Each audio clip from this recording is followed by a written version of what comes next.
ప్రభువైన యేసుక్రీస్తు నామములో మీకు అందరికీ శుభములు, వందనాలు తెలియజేస్తున్నాను.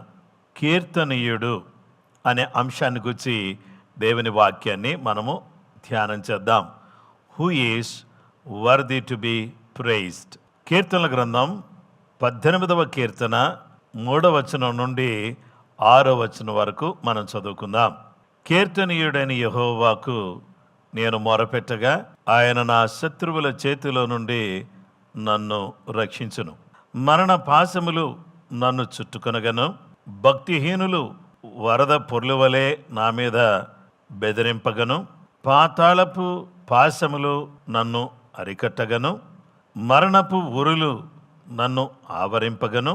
నా శ్రమలో నేను యెహోవాకు మొరపెట్టి తిని, నా దేవునికి ప్రార్థన చేసి తిని, ఆయన తన ఆలయములో ఆలకించి నా ప్రార్థనను అంగీకరించెను. నా మొర ఆయన సన్నిధిని చేరి ఆయన చెవులు జొచ్చెను.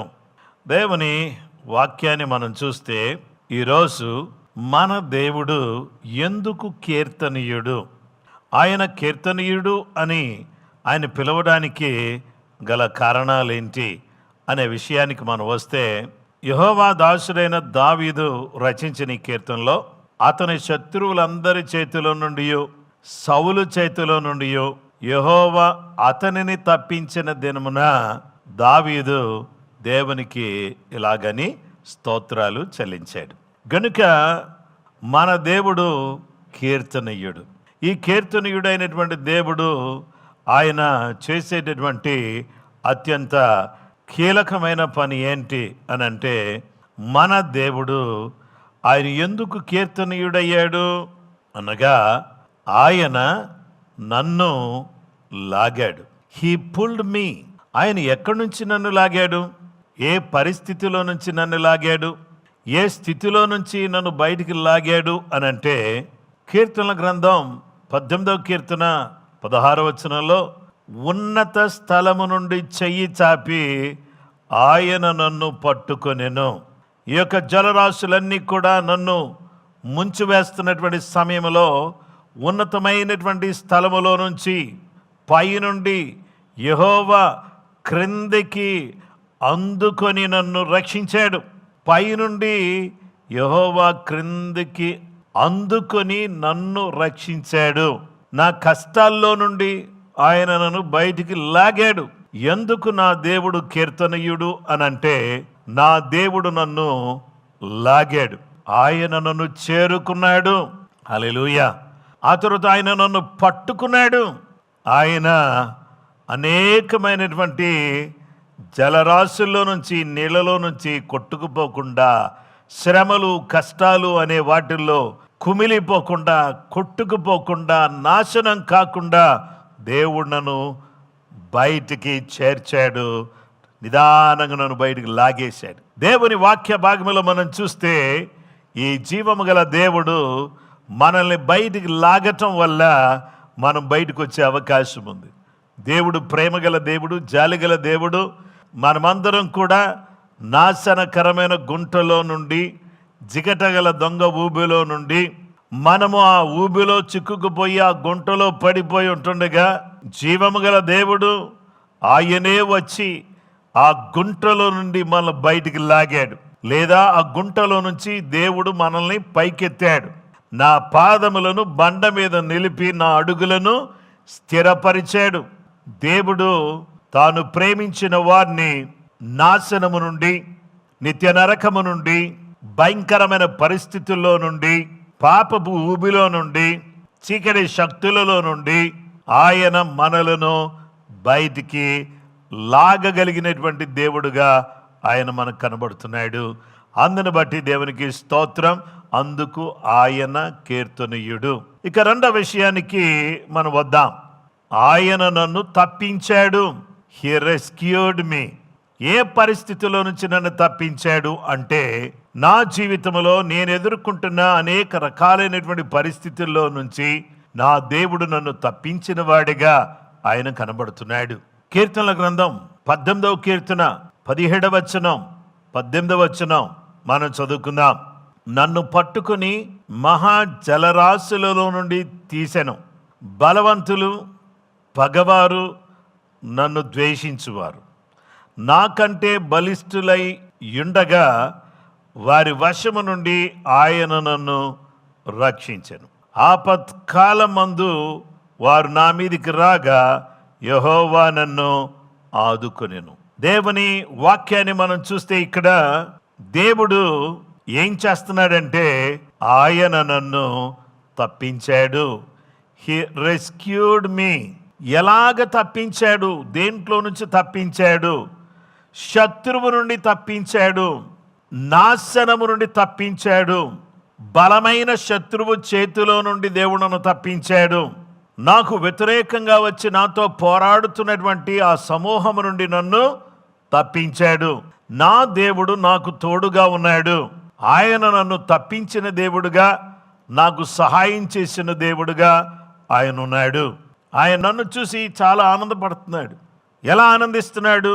నేను ఆయనకి ఇష్టంగా ఉన్నాను కాబట్టి నేను శత్రువుల చేతుల్లో పడిపోకుండా నా దేవుడు విశాలమైనటువంటి స్థలములోనికి నన్ను బయటికి తీసుకొచ్చాడు. ఎందుకంటే నేను ఆయనకి ఇష్టుని కాబట్టి నన్ను తప్పించి నన్ను విశాల స్థలములోనికి తీసుకుని వచ్చి నన్ను ఆయన తప్పించిన వాడిగా కనబడుతున్నాడు. నన్ను బయటికి లాగాడు, నన్ను దేవుడు తప్పించాడు.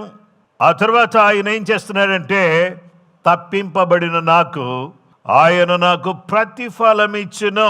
హీ రివార్డ్స్ మీ. ఆయన నాకు ప్రతిఫలం ఇచ్చును.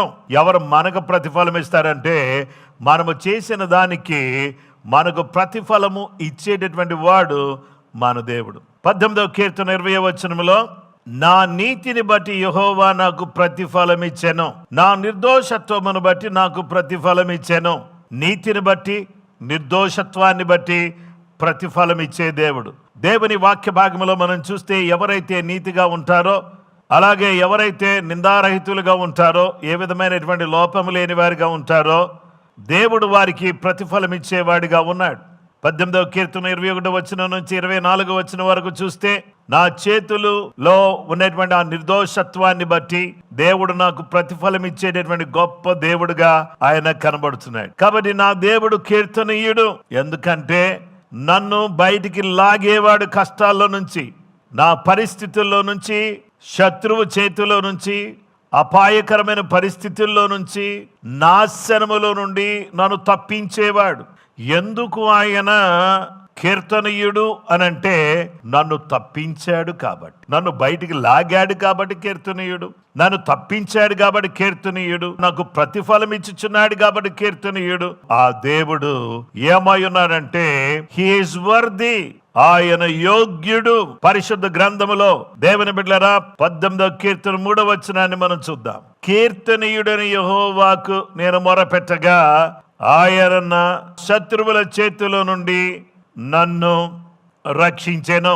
నా దేవుడు ఆయన ఎవరంటే he is worthy to be praise. కీర్తించటానికి యోగ్యుడిగా ఉన్నాడు. 18వ కీర్తన 46వ వచనములో ఆయన నా రాయి, నా బండ, ఆయన నాకు ఆశ్రయ దుర్గమైన వాడు.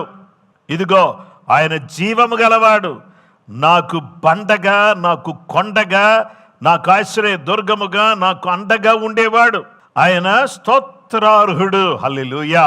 ఆయనను స్తుతించదగినటువంటి వాడు. సూర్యోదయము మొదలుకొని సూర్యాస్తమయము వరకు పూజింపదగిన, స్తుతింపదగిన దేవుడు. ఆయన నా రక్షణకర్త అయిన దేవుడు. బహుగా స్తుతినందును గాక, ఎక్కువగా స్తుతి కలుగును గాక. హల్లెలూయా. దేవునికి స్తోత్రం. ఈ 2 సార్లు 3 సార్లు హల్లెలూయా అని ఆగిపోతే కాదు, లైఫ్ అంతా దేవుని స్తుతిస్తూనే ఉండాలి. జీవిత కాలం అంతా జీవము గల దేవుడైన యేసుక్రీస్తు ప్రభువారి శక్తి గల నామమును స్తుతిస్తూ ఉండాలి. ఆయన ఎలాంటి దేవుడు అంటే ఆయన నా దీపమును వెలిగించిన వాడు, నా చీకటిని వెలుగుగా చేసిన వాడు. చీకట్లో ఉన్న నన్ను వెలుగుగా మార్చి, చీకట్లో ఉన్న నా బ్రతుకును వెలుగులోకి తీసుకుని వచ్చి దేవుడు నా దీపాన్ని వెలిగించాడు. హల్లెలూయా. ఆరిపోయిన నా దీపాన్ని వెలిగించిన వాడుగాను, చీకటిని వెలుగుగా చేసినటువంటి దేవుడుగా ఆయన కనబడుతున్నాడు. ఆయన నాకు సహాయం చేసే దేవుడు. ఆయన సహాయం వల్ల నేను సైన్యమును జయిస్తాను. నా దేవుని సహాయం వల్ల ప్రాకారములను నేను దాటుతాను. నా దేవుడు నన్ను వెలిగించేవాడు. చీకటిని వెలుగుగా చేసేవాడు, సహాయము చేయవాడు, నా సహాయకుడు, నా ఆశ్రయము నీవే, నా సహాయకుడు నీవే. తూర్పు నుంచి కానీ, పడమర నుంచి కానీ, ఉత్తరము నుంచి కానీ, దక్షిణం నుంచి కానీ సహాయం మనకు రాదు. కానీ యెహోవా వలననే మనకు సహాయము కలుగును. ఎందుకంటే ఆయన భూమి ఆకాశములు సృజించిన దేవుడు. ఏ విధమైన సహాయం మనకు చేస్తాడు? ఆర్థికపరమైన, వస్తుపరమైన, అలాగే ఆరోగ్యకరమైన, విద్యాపరమైన, జ్ఞానపరమైన అన్ని రకాలైనటువంటి సహాయాన్ని చేయడానికి శక్తి కలిగినటువంటి వాడు ఆయన. జీవము కలిగిన వాడు ఆయన, స్తోత్రార్హుడు, స్తుతింపదగిన దేవుడు, బహుగా స్తుతి నొందదగిన దేవుడు. పరలోకం రాజ్యమును మనం చూస్తే అక్కడ ఏం జరుగుతుందంటే, ప్రకటన గ్రంథం 5వ అధ్యాయం 12వ వచనములో వారు వధింపబడిన గొర్రెపిల్ల శక్తియు, ఐశ్వర్యమును, జ్ఞానమును, బలమును, ఘనతయు, మహిమయు, స్తోత్రమును పొందనర్హుడని గొప్ప స్వరముతో చెప్పుచుండుడి. వధింపబడిన గొర్రెపిల్ల యోగ్యుడిగా ఉన్నాడు. He is worthy to be praised from the morning to till evening, round the clock, 24/7, 365 days. As long as we live, we need to praise God. మనం ఏం చేయాలంటే బతికినంత కాలం కూడా దేవునికి స్తుతులు చెల్లిస్తూనే ఉండాలి. స్తుతి ఏం చేస్తుందంటే నీ పరిస్థితిని మార్చేస్తుంది, నీ ఇంట్లో వాతావరణం మార్చేస్తుంది. నీకు డల్గా ఉన్నప్పుడు ఏం చేస్తావంటే స్తుతించడం ప్రారంభించు. నీకేం అర్థం కావట్లేదు, you're not in a position to take any decision, keep praising, keep on praising God, then God will going to show the way. అలాగే దేవునికి స్తోత్రం. నీకు కొన్నిసార్లు అనారోగ్య పరిస్థితి ఉండొచ్చు, నీకేం అర్థం కాని పరిస్థితి ఉండొచ్చు. then God is willing to change your situation. దేవుడు నీ యొక్క పరిస్థితిని మార్చివేసే దేవుడు, స్వస్థపరిచే దేవుడు, ఆరోగ్యం ఇచ్చే దేవుడు, తన సన్నిధిని మనకు అనుగ్రహించే దేవుడు. ఇశ్రాయేలీయులు చేయు స్తోత్రముల మీద ఆయన ఆసీనుడిగా ఉన్నాడు.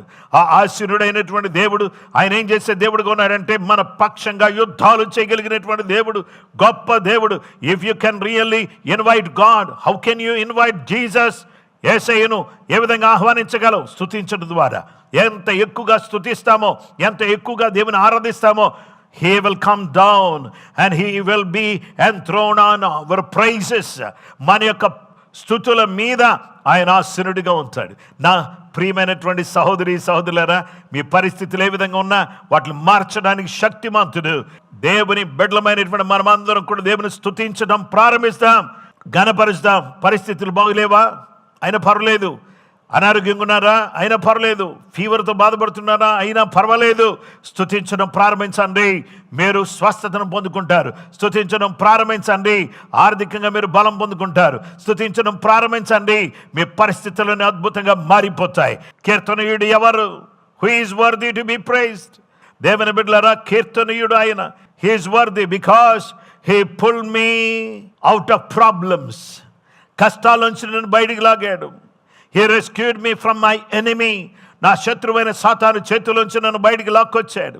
He rewards me, నాకు ప్రతిఫలం ఇస్తున్నాడు. Because of that he is worthy to be praised. ఆయన కీర్తనీయుడుగా ఉన్నాడు. కీర్తనీయుడైనటువంటి దేవుని కీర్తిస్తూ, ఆరాధిస్తూ, మహిమపరుస్తూ ఆయన మహిమార్థమై మనం జీవించాలని నేను కోరుతున్నాను. దయచేసి నా ప్రియమైనటువంటి సహోదరి సహోదరులారా, తలలు వంచి కళ్ళు మూసుకుంటే ఈ అద్భుతమైన వాక్యమైనటువంటి మీరు మీ జీవితంలో దేవుడు అద్భుతాలు చేయాలంటే స్తుతించడం ప్రారంభిస్తాం. దేవుని స్తుతించడం ప్రారంభించగానే దేవుని కార్యాలను, దేవుని యొక్క కృపను మనం పొందుకోవడానికి వీలు కలుగుతుంది. ఆ విధంగా దేవుడు తన సహాయాన్ని మనకు అనుగ్రహించినట్లుగా మనం ప్రార్థన చేసుకుందాం. ఆ సృష్టికర్తమైన దేవా, పరిశుద్ధుడా, జీవాధిపతి, నీకు స్తోత్రం చెల్లిస్తున్నాం.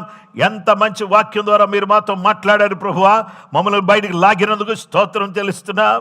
యేసయ్యా, మా కష్టాల్లోంచి, మా బాధలోంచి మమ్మల్ని బయటికి లాగినందుకు నీకు స్తోత్రములు. మమ్మల్ని నాయన ఈ యొక్క శత్రువు చేతిలోంచి, నాశనము నుండి నాయన మమ్మల్ని తప్పించినందుకు నీకు స్తోత్రములు. నాయనా, మా జీవితంలో మా ప్రభువా మాకు ప్రతిఫలం ఇచ్చుటకు మీరు సిద్ధంగా ఉన్నందుకు మీకు స్తోత్రం చెల్లిస్తున్నాం. నీవే యోగ్యుడువు. నిన్ను స్తుతిస్తూ, నిన్ను ఆరాధిస్తూ, నిన్ను మహిమపరుస్తూ, నీ మహిమార్థమై ఈ లోకములో మేము బ్రతకడానికి కృప మాకు దయచేయండి. అద్భుతమైన కార్యాలు మా జీవితంలో మీ నామములు మీరు చేసి మీరే మహిమ, మీరే ఘనత, ప్రభావాలు పొందమని నాయన ఈ రాత్రి ఎవరెవరైతే నీ వాక్యం వింటున్నారో ప్రతి బిడ్డను ఇప్పుడే తాకండి. ప్రతి బిడ్డ జీవితంలో ఇప్పుడే నాయన విడుదల కలుగునుగాక. స్తుతి ఇప్పుడే ప్రారంభించుదురుగాక. నేను స్తుతించి విడుదల పొందుదురుగాక. నేను స్తుతించి ఆశీర్వదించబడుదురుగాక. నేను స్తుతించి అభివృద్ధి పొందుదురుగాక. సమృద్ధిగా కృప అనుగ్రహించి మీ నామాన్ని ఘనపరుచుకుని దీవించమని, ప్రతి బిడ్డను ఆశీర్వదించి దీవించి కృప అనుగ్రహించమని కృపామేడని క్రీస్తు యేసు పరిశుద్ధ నామములో ప్రార్థన చేసి వేడుకొంచున్నామా పరలోకపు తండ్రి. ఆమేన్.